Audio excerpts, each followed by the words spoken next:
السلام علیکم ورحمۃ اللہ وبرکاتہ۔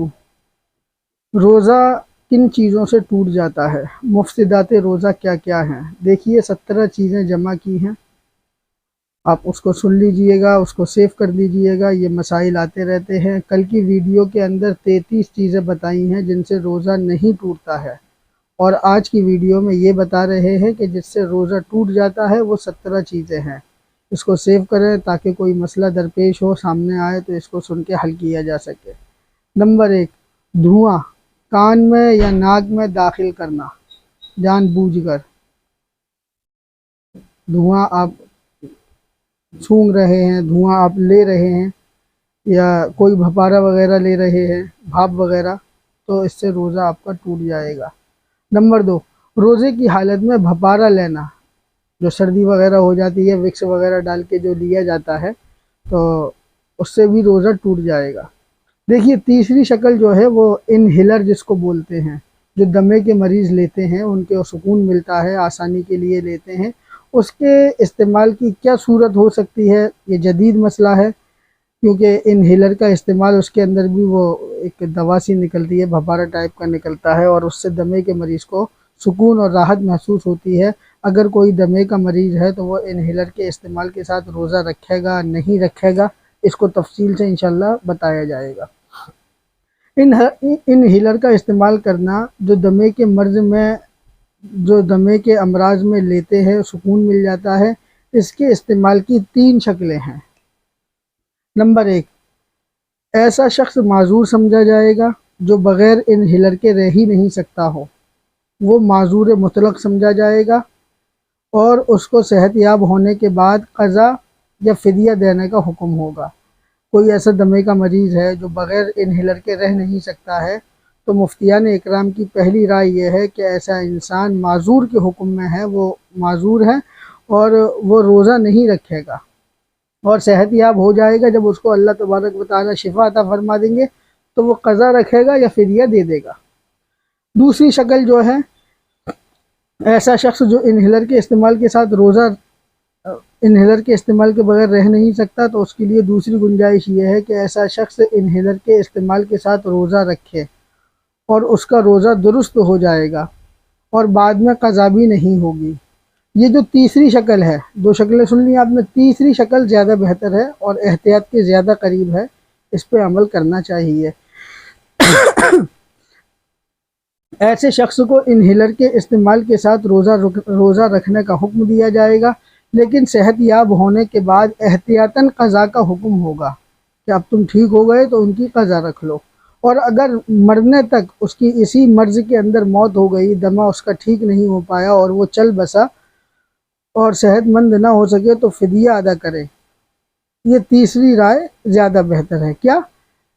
اس کو کہا جائے گا کہ انہیلر کے استعمال کے ساتھ روزہ رکھے اور صحت مند ہونے کے بعد اس کی قضا کرے، اور اگر مرتے دم تک صحت مند نہ ہو سکے تو فدیہ ادا کر دے۔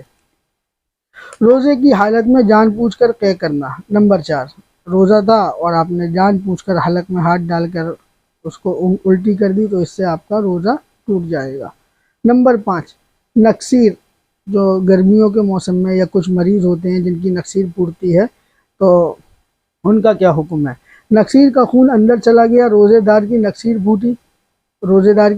نکسیر پھوٹی اور خون ناک سے منہ میں آ کر حلق میں چلا گیا تو روزہ ٹوٹ جائے گا۔ منہ میں پان دبا کر سو گیا، سحری میں اٹھا تھا اللہ کا بندہ، اچھا خاصا سحری کری، اس نے کھایا پیا، وقت بچا تھا، اس نے پان کھایا، پان کھانے کے بعد نیند آ گئی اور صبح اسی حالت میں ہوئی کہ منہ کے اندر پان تھا، تو اس کا روزہ نہیں رہا۔ نمبر 7، کلی کرتے وقت پانی حلق میں بلا اختیار چلا گیا۔ آپ کلی کر رہے تھے، بلا اختیار ایک دم آپ کے حلق میں پانی چلا گیا، تو اب اس کے بارے میں 2 باتیں یاد رکھیں۔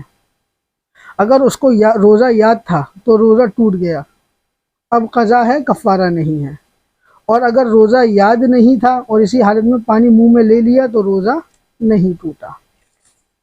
نمبر 8، کان یا ناک میں دوا یا تیل ڈالنا، اس سے روزہ ٹوٹ جائے گا۔ کان میں اور ناک میں، کان یا ناک میں آپ نے دوا ڈالی یا تیل ڈالا تو اس سے آپ کا روزہ ٹوٹ جائے گا۔ غلطی یا دھمکی سے روزہ توڑ دیا جائے تو ظاہر سی بات ہے روزہ تو ٹوٹ جائے گا. کسی نے کہا چل کھا روزہ توڑ چل کہیں پڑے گا پلے کسی کے تو روزہ توڑ دو اگر ایسی کوئی بات ہے تو, لیکن اس کی قضا ہوگی, کفارہ نہیں ہوگا. نمبر 10, پتھر کی کنکری یا مٹی کی کنکری یا کاغذ کھا لے کوئی انسان تو اس سے روزہ ٹوٹ جائے گا. نمبر 11, مسوڑوں کے خون کا پیٹ میں چلے جانا. آپ کے مسوڑوں سے خون نکلا اور وہ پیٹ میں چلا گیا تو اس کے اندر دو باتیں ہیں, خون برابر سرابر ہے, تھوک اور خون دونوں برابر سرابر ہے تو بھی روزہ ٹوٹ گیا, اور اگر خون زیادہ ہے تھوک کم ہے تو بھی روزہ ٹوٹ گیا, اور اگر خون کم ہے اور تھوک زیادہ ہے تو روزہ نہیں ٹوٹا. روزے کی حالت میں بیڑی سگریٹ حقہ پینے سے روزہ ٹوٹ جاتا ہے. روزے کی حالت میں ماسٹربیشن یعنی مشت زنی کرنے سے بھی روزہ ٹوٹ جاتا ہے انزال کے بعد, لیکن اگر انزال نہیں ہوا تو روزہ نہیں ٹوٹے گا. بیوی سے بوس و کنار کرنے کے بعد انزال ہو گیا تو روزہ ٹوٹ جائے گا. نمبر 15, روزے کی حالت میں انیمیا ایک دوا ہوتی ہے جو پیچھے کے راستے سے مریض کو دی جاتی ہے, پیٹ کی صفائی وغیرہ کے کام میں آتی ہے, اس کو چڑھانے سے روزہ ٹوٹ جائے گا. نمبر 16, بواسیر. بواسیر کے مسوں پر بہت سے ڈاکٹر ملم وغیرہ دیتے ہیں, کچھ ایک ٹیوب وغیرہ دیتے ہیں لگانے کے لیے, تو اس کے بارے میں جو تفصیل ہے وہ یہ ہے کہ اگر مسیں باہر ہیں تو اس پر دوا لگانے سے روزہ نہیں ٹوٹے گا, اور اگر مسیں اندر ہیں تو اس پر دوا لگانے سے روزہ ٹوٹ جائے گا. اسی طرح شرمگاہ میں دوا رکھنے سے بھی روزہ ٹوٹ جاتا ہے. ان کو ضرور یاد رکھیں اور سنتے رہیں اور سیو کریں, آگے شیئر کریں, مجھے دعاؤں میں یاد رکھیں. السلام علیکم ورحمۃ اللہ وبرکاتہ.